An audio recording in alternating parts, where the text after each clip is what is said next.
எங்களோட ஐ தமிழ் சேனல்ல உங்களுடைய தொழிலை விளம்பரப்படுத்த விரும்புறீங்களா? ஸ்கிரீன்ல தெரியற இந்த நம்பரை காண்டாக்ட் பண்ணுங்க, கால் பண்ணுங்க, பிசினஸ் டெவலப் பண்ணுங்க.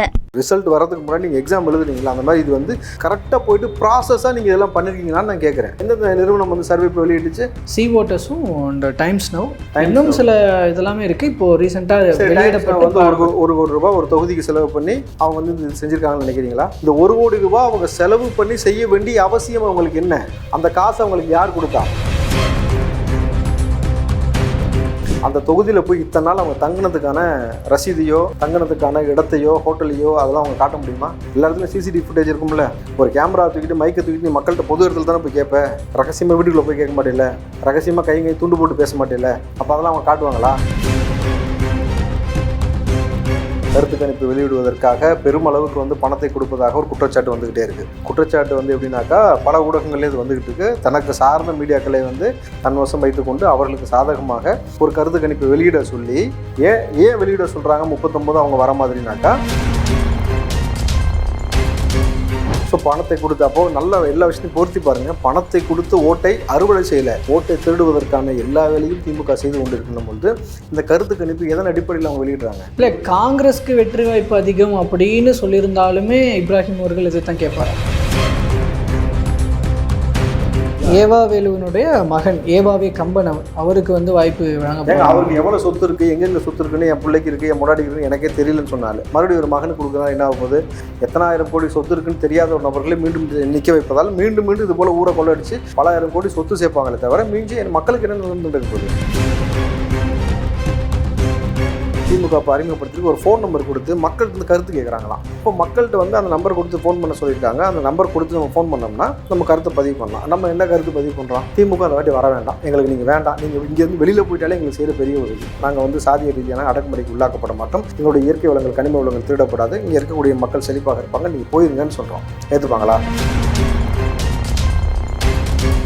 இன்றைக்கு வந்து உள்ளபடி மக்களுக்கு அந்த கோபம் அப்படியே இருக்கிறதா? மக்கள் வந்து உண்மையை விளங்கியிருக்காங்களா, இல்லை வந்து இன்னும் அந்த கோபத்தில் தான் பேசுகிறாங்களா அப்படின்னு மக்களுக்கு நம்ம போய் பேசும்பொழுது கிட்டத்தட்ட பார்த்தீங்கன்னா 85% மக்கள் வந்து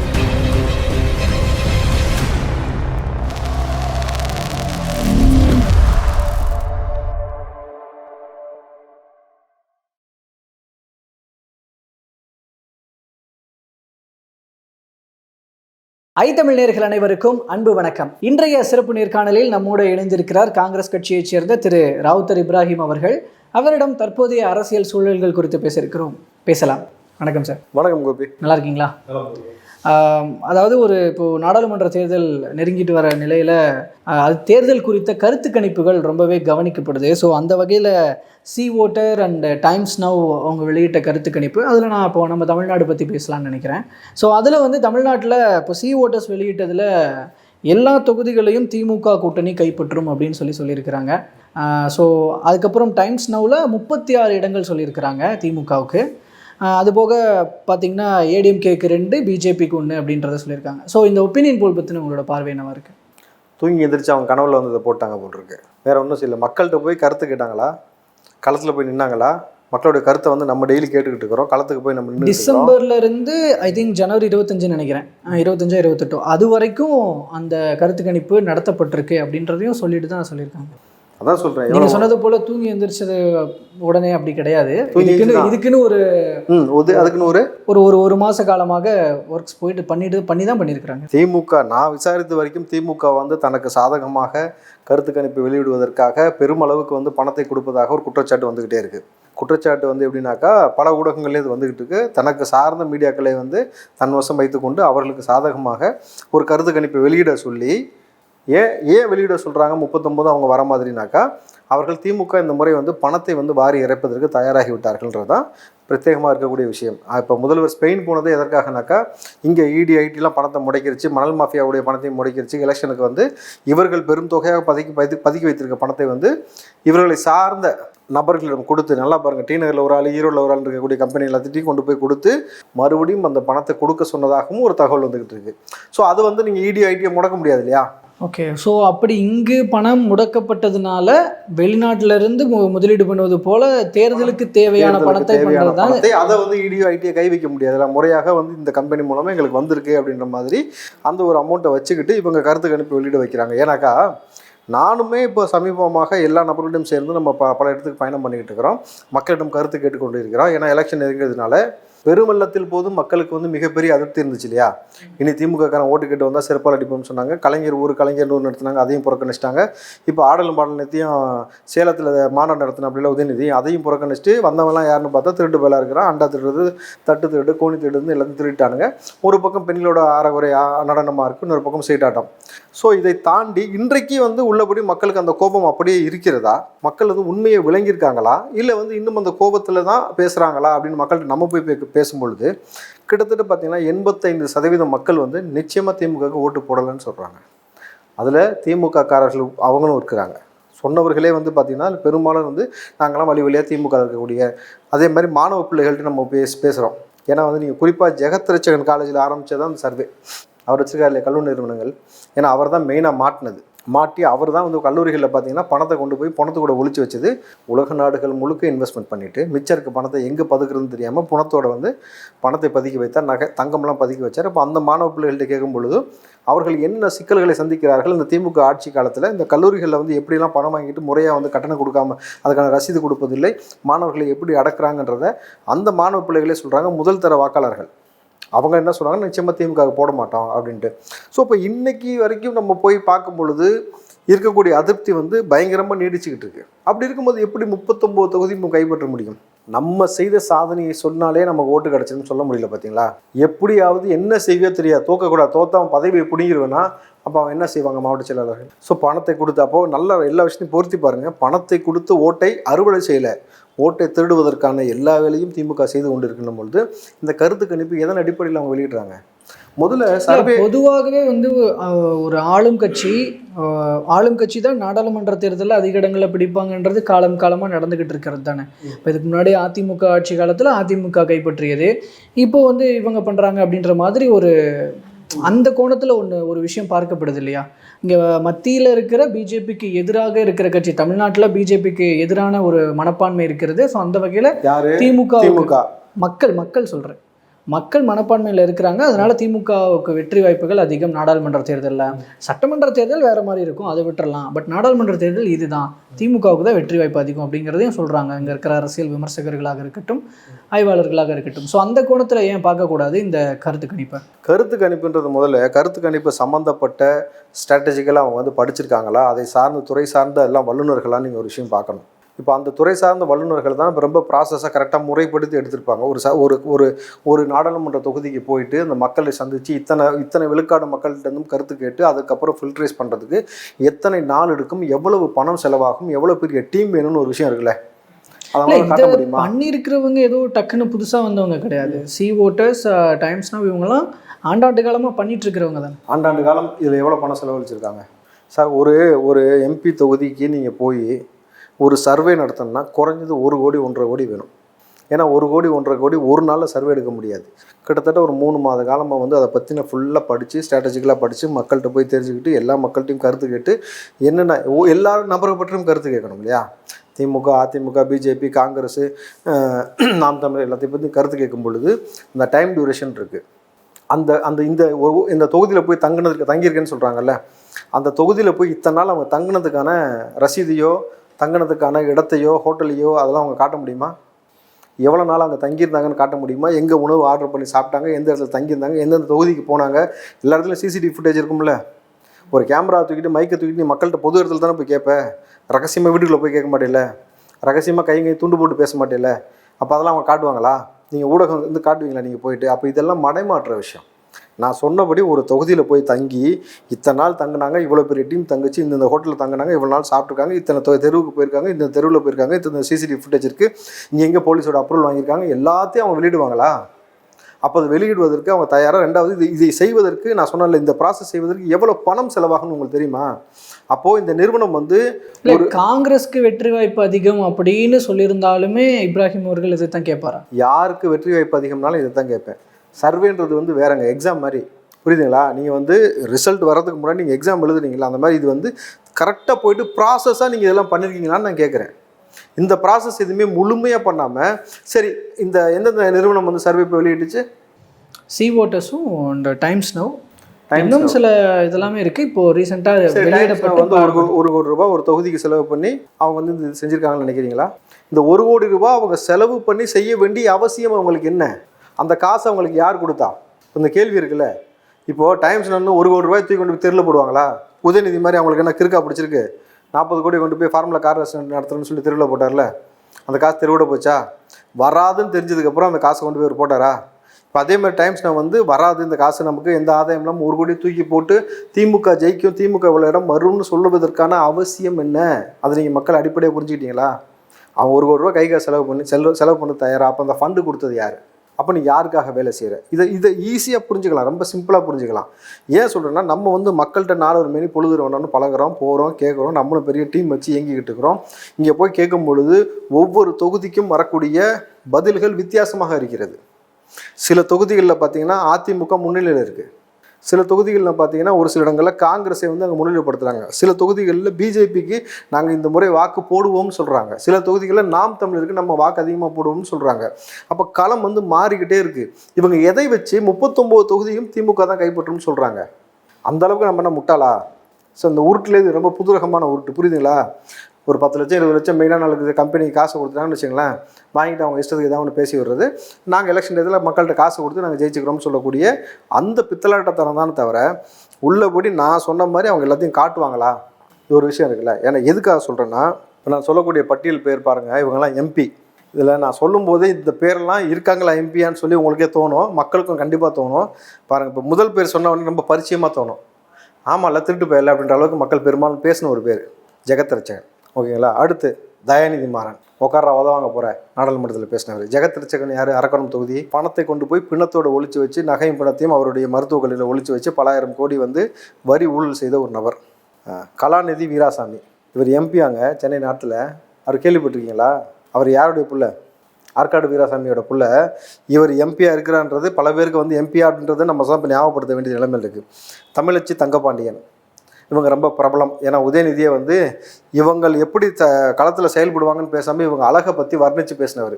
இப்படி ஒரு அழகான ஒரு எம்பி நம்ம தொகுதி கிடைக்கணும், அதை நீங்களாம் மிஸ் பண்ணிடாதீங்கன்ட்டு. இங்கே அழகை வச்சு நான் வலிச்சு நாக்கு வலிக்க போகிறோமா என்ன?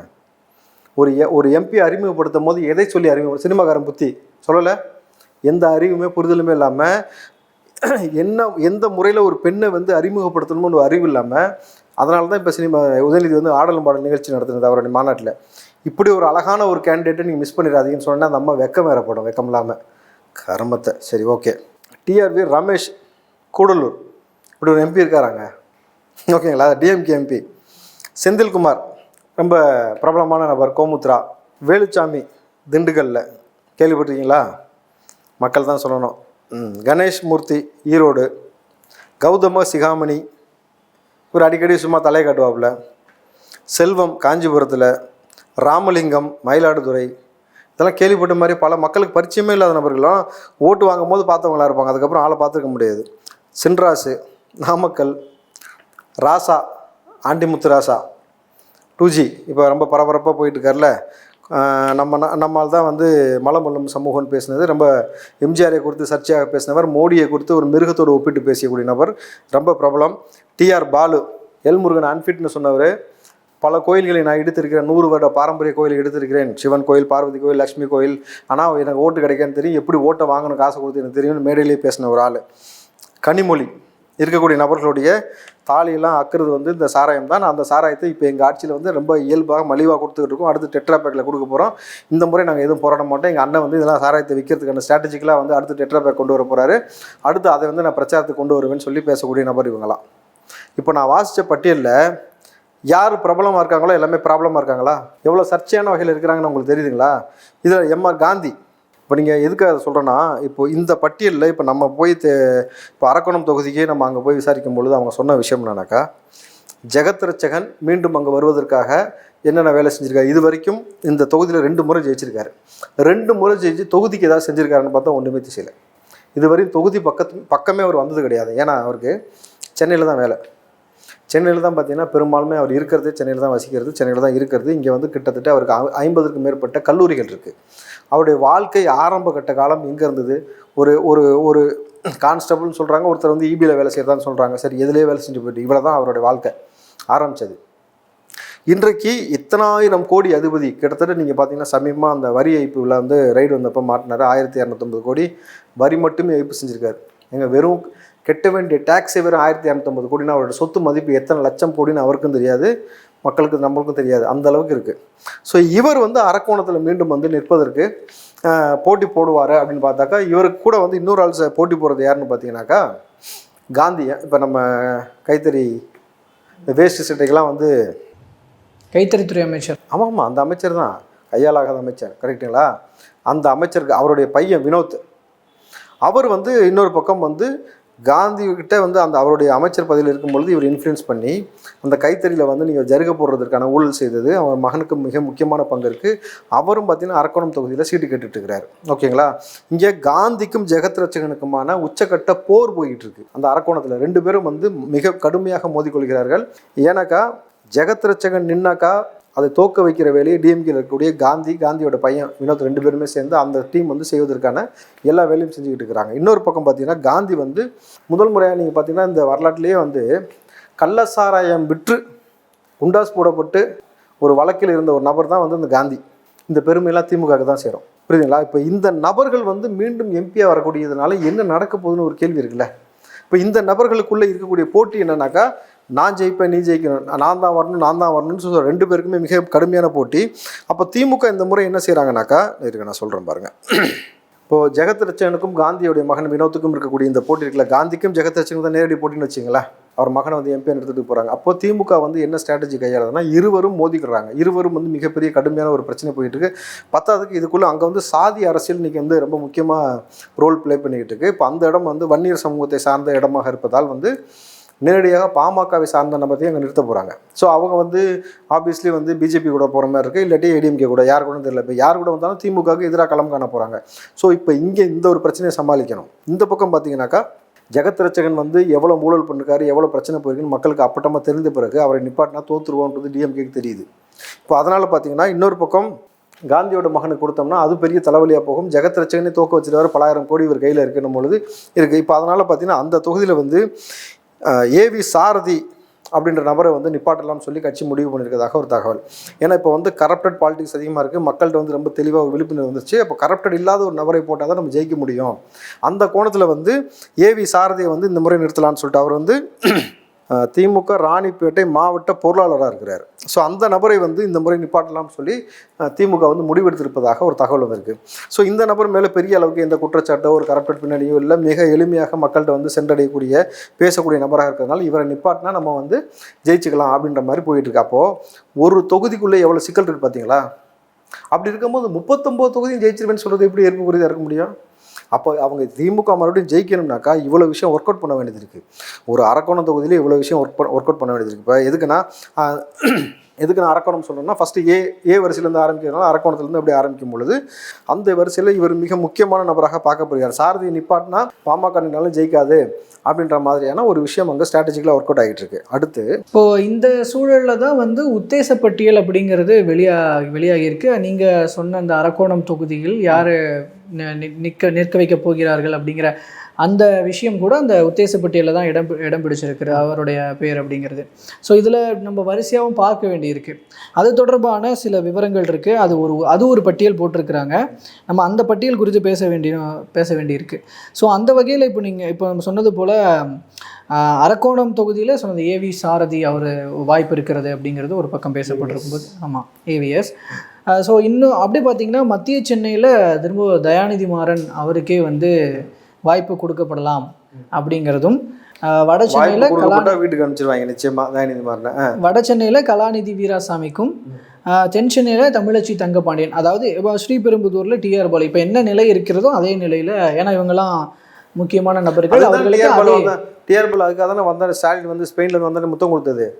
ஐயா இந்த முறை எனக்கு சீட்டு கூடியா, நான் வந்து இந்த எல்முருகனை பற்றி சர்ச்சையாக பேசிட்டேன், இந்த பக்கம் என் பிள்ளைய வந்து கூப்பிட்டு போய் அறிமுகப்படுத்தினீங்க, நான் வந்து எல்லா வேலையும் உங்களுக்கு நல்லா செஞ்சு கொடுப்பேன் அப்படின்ட்டு. கேவலம். சொல்லுங்கள். ஸோ அந்த பட்டியலில் இப்போ நம்ம காஞ்சிபுரத்தில் செல்வம், நம்ம இதுக்கு முன்னாடி இப்போ கரண்ட் எம்பி அப்படின்றதும் நீங்கள் அவர் தான் சொல்லியிருந்தீங்க, அவருக்கே திரும்பவும் வாய்ப்பு கொடுக்கப்படுறதாக இருக்குது. ஸோ இதில் இந்த பட்டியல் உங்ககிட்டையும் இருக்கும்னு நான் நினைக்கிறேன். ஸோ இதில் வந்து உங்களுடைய பார்வை, இப்போ அவங்க அந்தந்த தொகுதியில் என்னென்ன சுச்சுவேஷன்ஸ் இருக்குது, இப்போ அரக்கோணம் பேசினது மாதிரி இந்த விஷயங்களும் பேசலாம், உங்களுடைய பார்வையை தெரிஞ்சுக்கலாம் அப்படின்னு நான் நினைக்கிறேன். தயாநிதி மாறனுக்கு திரும்ப அவங்க வாய்ப்பு கொடுத்தாங்கன்னா இதுக்கப்புறம் திமுக வந்து கொல்லிக்கட்டி வச்சு தலையை சொரிஞ்சிக்கிறதுக்கான சம்பவம் தான். ஏன்னா தயாநிதி மாறன் மீது தொடர்ந்து மிகப்பெரிய சர்ச்சை இருந்துகிட்டே இருக்குது. ரெண்டாவது இந்த வாரிசு அரசியலாக இருக்கட்டும், அவங்க வந்து சாதி ரீதியாக அவர் பேசுகிற விஷயமா இருக்கட்டும், நாடாளுமன்றத்தில் சக எம்பியை பார்த்து உட்கார உதவாங்க போகிறோன்னு சொல்கிறதா இருக்கட்டும், தமிழ்நாட்டிற்காக எந்த உரிமையும் பெற்றுக் கொடுவதற்காக எந்த வேலையும் செய்யாமல் இருக்கட்டும், திமுக கிட்ட வந்து அவங்க வந்து காலங்காலமாக அந்த கொத்தடிமை தன்மையை வெளிப்படுத்திக்கிட்டே இருக்கிறதா இருக்கட்டும், தொடர்ந்து கூட்டு நிகழ்ச்சிகளை அடக்குமுறை செய்வதாக இருக்கட்டும், தயாநிதி மாறனுடைய பங்கு ரொம்ப முக்கியமாக இருக்குது. கலாநிதி வீராசாமி கரெக்டுங்களா, ஆற்காடு வீராசாமி இந்த கரண்ட்டுக்கு ரொம்ப பேர் போனவர். இவர் கரண்ட்டில் இருக்காரான்றதை யாருக்கும் தெரியாமல் இருக்கிறாரு. கரெக்டுங்களா, இந்த 2 பேரை வச்சுட்டு என்ன செய்ய போகிறாங்கன்னு தெரியல. தமிழிச்சை தங்கப்பாண்டியன் மறுபடியும் இதுக்கு என்ன பிரச்சாரம் பண்ணுவார்? உதயநிதி அழகான கேண்டேன்னு சொல்லுவாரா? அதை தாண்டி என்னங்க சொல்ல முடியும்? தமிழிச்சை தங்கப்பாண்டியன் என்ன செஞ்சுருக்கான்னு ஒரு கேள்வி இருக்குல்ல. நான் தான் சொன்னேன், இந்த பேர் வாசிக்கும் போதே நம்ம ஒவ்வொருத்தருக்கும் பேசி காமிச்சிட்டேன். பார்த்தீங்களா, மீண்டும் இந்த டிஆர் பாலுக்கெல்லாம் கொடுப்பது வேஸ்ட்டு, எந்த பயனுமே நமக்கு கொடுக்காது. டிஆர் பாலு இது வரைக்கும் என்ன செஞ்சுருக்கிறாரு? இப்போது கனிமொழி அவர்கள் இன்றைக்கு கேமராவை பார்த்து அப்படியே மைக்கை பார்த்துட்டு ஊடகத்தை பார்த்தா ஓடி ஒளிகிறாங்க. இது வரைக்கும் அவர்கள் சொன்னதற்கு இது வரைக்கும் விடை கிடைக்கவே இல்லை. கரெக்டுங்களா? ஏன்னா அதிகமான விதவைகள் உருவாகுது தமிழ்நாட்டில் சாராயத்தில்னு சொல்லிட்டு அவங்க அண்ணன் ஆட்சியில் வந்து அதை ஒழிப்பதற்கு ஒன்றுமே செய்யாமல் இருக்கிறாங்க. இந்த முறை கனிமொழி தலைமையில் தான் வந்து பார்த்தீங்கன்னாக்கா தேர்தல் அறிக்கை தயாரிக்கக்கூடிய விஷயத்தை செய்கிறாங்க. அப்போது அதில் வந்து இன்னொரு விஷயம் வந்து இப்போ திமுக அறிமுகப்படுத்திட்டு ஒரு ஃபோன் நம்பர் கொடுத்து மக்கள் வந்து கருத்து கேட்குறாங்களாம். உங்கள் கருத்தை சொல்லுங்கள், நம்ம ஃபோன் பண்ணோம்னா அது வந்து ஒரு வாய்ஸ் ரெக்கார்டிங் கொடுக்கும், அப்போ நம்ம பேசினோம்னா அந்த கருத்தை நாங்கள் ஏற்றுக்கிறோன்னு சொல்லி இது பண்ணுவாங்க. இப்போ மக்கள்கிட்ட வந்து அந்த நம்பர் கொடுத்து ஃபோன் பண்ண சொல்லியிருக்காங்க. அந்த நம்பர் கொடுத்து நம்ம ஃபோன் பண்ணோம்னா நம்ம கருத்தை பதிவு பண்ணலாம். நம்ம என்ன கருத்து பதிவு பண்ணுறோம்? திமுக அந்த வாட்டி வர வேண்டாம், எங்களுக்கு நீங்கள் வேண்டாம், நீங்கள் இங்கேருந்து வெளியில் போயிட்டாலே எங்களுக்கு செய்கிற பெரிய உதவி, நாங்கள் சாக மாட்டோம்னு சொல்கிறோம், நாங்கள் வந்து சாதிய ரீதியான அடக்குமுறைக்கு உள்ளாக்கப்பட மாட்டோம், எங்களுடைய இயற்கை வளங்கள் கனிம வளங்கள் திருடப்படாது, இங்கே இருக்கக்கூடிய மக்கள் செழிப்பாக இருப்பாங்க, நீங்கள் போயிருங்கன்னு சொல்கிறோம். ஏற்றுப்பாங்களா? இப்போது இதில் நான் எதுக்காக இந்த விஷயம் பேசுகிறேன்னா, போன முறை நாடாளுமன்ற தேர்தலுக்காக ஒரு வாக்குறுதிகள் அவங்க வந்து பட்டியல் போட்டாங்க. அதை நான் படிக்கிறேன் கேளுங்க. இதை முதல் நிறைவேற்றிட்டாங்களா நம்ம சொல்லி ஆகணும், அதுக்கப்புறமே நம்ம மிச்சத்துக்கு பேசுவோம். ஏழை குடும்பங்களுக்கு ஆண்டிற்கு 72,000 கிடைத்திட கிடைச்சதா? இங்கே பல பேர்களை ஏழையாக உருவாக்கி பிச்சைக்காரனை மாற்றினது திமுக. கேபிள் டிவி கட்டணம் குறைஞ்சிச்சா? நீட் தேர்வு ரத்து செய்திட காரி துப்பணும் போல இருக்கு எனக்கு. செஞ்சாங்களா? கையெழுத்தை வாங்கி கொண்டு போய் இந்த கையெழுத்து குப்பையில் போட்டவங்க தான் நீங்கள். ரைட்டு. சமையல் எரிவாயு விலை குறைச்சிட்டாங்களா? பெட்ரோல் டீசல் விலை ஜிஎஸ்டி வரி ஜிஎஸ்டி வரம்பிற்கு வந்துச்சா? பள்ளி கல்லூரி மாணவர்களுக்கு இலவச ரயில் பாஸ் கிடைத்திட எப்படி ரயிலெல்லாம் அவங்க வாங்கி கொடுத்தாங்களாமே காரணத்தை. விவசாய கடன் முழுமையாக ரத்து செய்திட செஞ்சாங்களா? இன்றைக்கு விவசாயிகள் இந்த ஆட்சியில் போராடிக்கிட்டு இருக்காங்களா இல்லையா? இந்த ஆட்சியில் தானே விவசாயம் மீது குண்ட சட்டம் போடப்பட்டுச்சு. இந்த ஆட்சியில் தானே விவசாயம் வந்து 1.5 வருஷத்துக்கு மேலே போராடிட்டு இருக்காங்க பரந்தூரில். டெல்லியில் விவசாயிகள் போராடும் போது ஸ்டாலின் வந்து கேவலமாக பேசினார்ல, அந்த அரசாங்கத்தை, டெல்லி அரசாங்கத்தை குறித்தும் மோடியை குறித்தும். தமிழ்நாட்டில் இப்போ விவசாயிகள் போராட்டி கிடக்குறாங்கல்ல, டெல்டாக்காரன் வெக்கம்லாம் பேசினார்ல இருக்குது. அவர் தான் வந்து அவர் சுய பரிசோதனை செய்து. இப்போ இதெல்லாமே வந்து நாடாளுமன்ற தேர்தலுக்காக கொடுக்கப்பட்ட போன எலெக்ஷன்ல அவங்க கொடுக்கப்பட்டது. இதை நிறைவேற்றிட்டாங்களா அப்படின்னு நம்ம படிச்சோம். ஆனால் இப்போ இது வந்து இவங்களுடைய கூட்டணியில் இருக்கிற காங்கிரஸ் ஆட்சிக்கு வந்து நிறைவேற்றலைன்னா கேள்வி கேட்கறது சரி. ஆனால் பாஜக ஆட்சியில் இருந்திருக்கிறாங்க. இந்த விஷயத்தை இப்போ நீங்கள் பாஜக கிட்ட கேட்கறது தானே சரியாக இருக்கும். சரி, இந்த விஷயத்த பாஜக கிட்ட கேட்கலாம். விவசாய கடன் முழுமையாக ரத்து செய்ய வேண்டாம், விவசாயம் மீது குண்ட சட்டம் போட்டது பாஜகவா திமுகவா? திமுக தானே. விவசாயிகளை தொடர்ந்து இங்கே தொடர்ந்து அவங்க போராடிட்டு இருக்கிறாங்க. அவங்கள பற்றி எந்த கவலையும் இல்லாமல் விவசாயிகளுக்காக குரல் கொடுக்க போனாக்கா அவர்கள் மீது பொய்யான வழக்கு, சவுக்கு சங்கர் மீது நீங்கள் பார்க்கலாம் 4 பொய்யான வழக்கு போட்டாங்கல்ல. திமுகவை போட்டதா பாஜக போட்டுச்சா? ஸோ இதில் மீதம் இருக்கிற சில இடங்கள் உத்தேச பட்டியலில் அது குறித்து இப்போது தெரிஞ்சுக்கணும்னு நினைக்கிறேன்.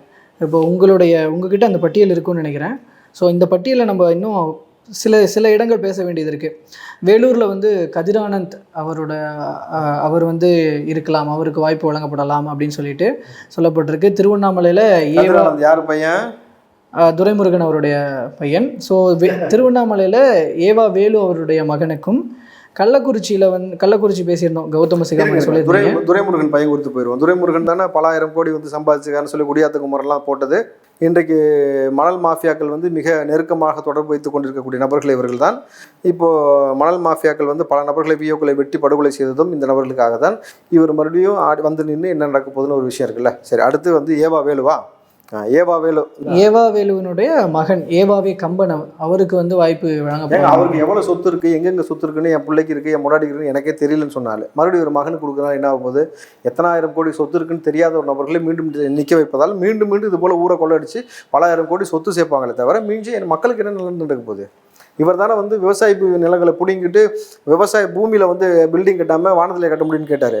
அறிவு அவருக்கு சம்மந்தம் இல்லாத மாதிரி. இந்த பட்டியலாம் படிக்க எனக்கு வந்து கோபம் ஆத்திரம் தான் வருது. திமுக இந்த ஆட்சி முறையில் மக்கள் டெய்லி செத்துட்டு இருக்காங்க. இப்போ நீங்கள் கிளாம்பாக்கத்தில் நேற்று பாருங்கள், மறுபடியும் எவ்வளோ பெரிய போராட்டம்னு. கடலூரில் வந்து MRK பன்னீர்செல்வம் அவருடைய மகன் கதிரவன் அப்படின்றவர் வாரிசுகள். எஸ். சேலமில் உதயநிதி ரசிகர் மன்ற நிர்வாகி PK பாபு. உதயநிதி ரசிகர் மன்ற நிர்வாகி பாருங்க. நீலகிரி ஆராசா அவரை பற்றி பார்த்துருந்தோம். ஸோ பொள்ளாச்சியில் வந்து முன்னாள் மக்கள் நீதி மைய நிர்வாகி மகேந்திரன் அவர் இப்போ திமுகவில் இருக்கார். ஸோ அவருக்கு வாய்ப்பு வழங்கப்படலாம் அப்படின்னும். பெரம்பலூரில் KN நேரு அவருடைய மகன் அருணுக்கு நேரு மகன் இப்போ துரத்தி அடிச்சாங்க மக்கள். பார்த்தீங்களா? நம்ம ரீசெண்டாக ஒரு முதல் முறையாக வந்து மக்களுக்கு வந்து வேஷ்டி சேலை கொடுக்குறேன் அப்படின்னு சொல்லிட்டு ஒரு நலத்திட்டத்தை அறிவித்து வந்தார்.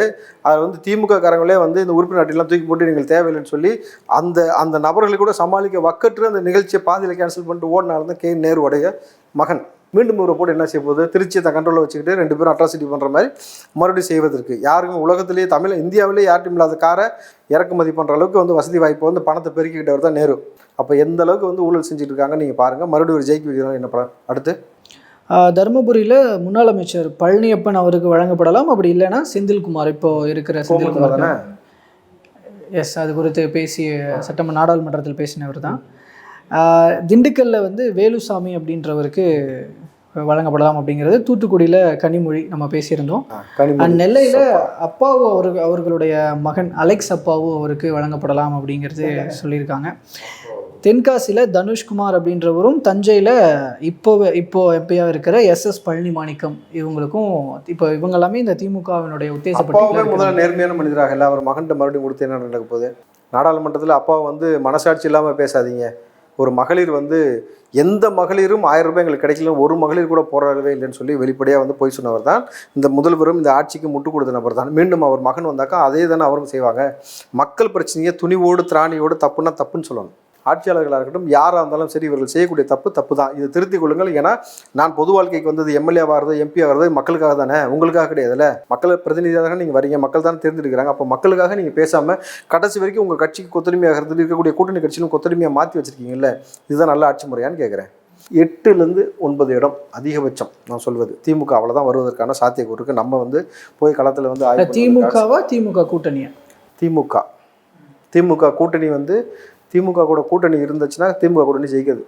திமுக கூட கூட்டணியாக செல்லக்கூடிய காங்கிரஸ், கம்யூனிஸ்ட், மார்க்சிஸ்ட், விடுதலை சிறுத்தை, தமுமுக, இந்தியன் முஸ்லீம், திக ஜெயிப்பதற்கான சாத்தியக்கூறு ரொம்ப ரொம்ப கம்மி. ஏன் ஜெயிக்கிறதுக்கான சாத்தியக்கூறு கம்மினாக்கா, திமுக நான் சொன்ன பாருங்கள், வேங்கவேல் பிரச்சனையிலேருந்து மக்கள் பிரச்சனைக்காக எதுவுமே பேசாமல் 4000 கோடி வரைக்கும் மக்களுடைய காசை திருடிக்கிட்டு மக்களை பெருவெள்ளத்தில் பாதிக்கப்பட்டு விவசாயம் மீது குண்ட சட்டம் போட்டு ஒவ்வொரு அட்ராசிட்டியாக பண்ணிட்டு வந்தாங்களா, எல்லா விஷயத்துக்கும் மௌனம் காத்துக்கிட்டே வந்து இந்த பட்டியலில் மாணவி தாக்கப்பட்ட பொழுது மௌனம் காத்த நபர்களுக்கு எதற்காக ஓட்டு போடணும், இந்த கட்சி தவறு செய்யுதுன்னு தெரிஞ்சு நீங்கள் வரீங்கன்னு ஒரு மக்கள் கேள்வி வைக்கிறாங்கல்ல. அப்போ அதை விட்டுட்டு வெளியில் வந்துட்டிங்கன்னா அரசியல் எது வேணாலும் ஓவர் நைட்டில் மாறும். இப்போ பர்டிகுலராக காங்கிரஸினுடைய நிலை என்ன அப்படின்னு தெரிஞ்சுக்கணும். காங்கிரஸ் வந்து என்ன சொல்கிறது, மண் குதிரைகளை நம்பி போய்கொண்டு இருக்குன்னு தான் நான் பார்க்குறேன். தமிழ்நாட்டில் பொறுத்த வரைக்கும் திமுகவை நம்பி காங்கிரஸ் போகுது. மண் குதிரையை நம்பி தரையில் நடந்தால் பரவாயில்ல, தண்ணியில் நடக்க ரெடி ஆகுறீங்க, நீங்கள் உடனே கரைஞ்சிருவீங்க. ஏன்னா ஏற்கனவே வேளச்சேரி MLA வந்து எவ்வளோ மோசமாக பேசிக்கார் நமக்கு தெரியும். பெருவெள்ளத்தில் பாதிக்கப்பட்ட பொழுது அசன் மோனாலா சொன்ன வார்த்தை, என் காங்கிரஸ் கட்சி என் கட்சிக்காரன் தான், இதனால் வந்து தப்புன்றதை வெளிப்படையாக சொல்லணும். இந்த பெருவெள்ளத்தை பார்த்து நீங்கள் வந்து பாடம் கற்றுப்பீங்களான்னு கேட்டபோது அதெல்லாம் கற்றுக்க முடியாது. மேக்ஸிமம் அவ்வளோதான் செய்ய முடியும். கடல் உள்ளே வாங்க ரிசீவ் பண்ணாட்டி நான் என்ன செய்யறதுன்னு சொல்லி எகத்தாளமாக பேசினவர் தான் அவர். அப்போ தொடர்ந்து முட்டாள்தனமாக இந்த மாதிரியான வேலையை செஞ்சுட்டு நீங்கள் மறுபடியும் மக்கள்கிட்ட போய் நீங்கள் எலெக்ஷனில் சந்திக்கிறீங்கன்னா எப்படி ஜெயிப்பீங்க? நான் நிச்சயமாக பிரச்சாரத்துக்கு போக தான் போகிறேன். இவ்வளோ செய்து அவலத்தை எடுத்து மக்கள் மத்தியில் வைக்க தான் போகிறேன். பார்ப்போம். எனக்கு தேவை அல்டிமேட்டாக என் மக்கள் சோத்துக்கும் தண்ணிக்கும் பிச்சை எடுக்கக்கூடாது, இயற்கை வளங்கள் கொள்ளையடிக்கப்படக்கூடாது, இங்கே சமூக நீதி சவப்பட்டியில் ஏற்றக்கூடாது. இப்போ நம்ம பார்ப்போம். இது அனைத்தையும் இப்போ பொறுத்திருந்து தான் பார்க்கணும். நீங்கள் சொல்வது போல் இப்போ நீங்களும் பிரச்சாரத்துக்கு போக போகிறேன் அப்படின்ட்டு இருக்கீங்க. ஸோ களத்தில் என்ன நடக்க போகுது அண்ட் முடிவுகள் எப்படி வரப்போகுது அப்படிங்கிறத பொறுத்திருந்து பார்க்கலாம். பல்வேறு அரசியல் நிகழ்வுகள் சார்ந்த உங்களோட பார்வைகளையும் கருத்துக்களையும் எங்களோடும் எங்கள் மூலமாக மக்களோடும் பகிர்ந்துகிட்டதுக்கு ரொம்ப நன்றி. நன்றி.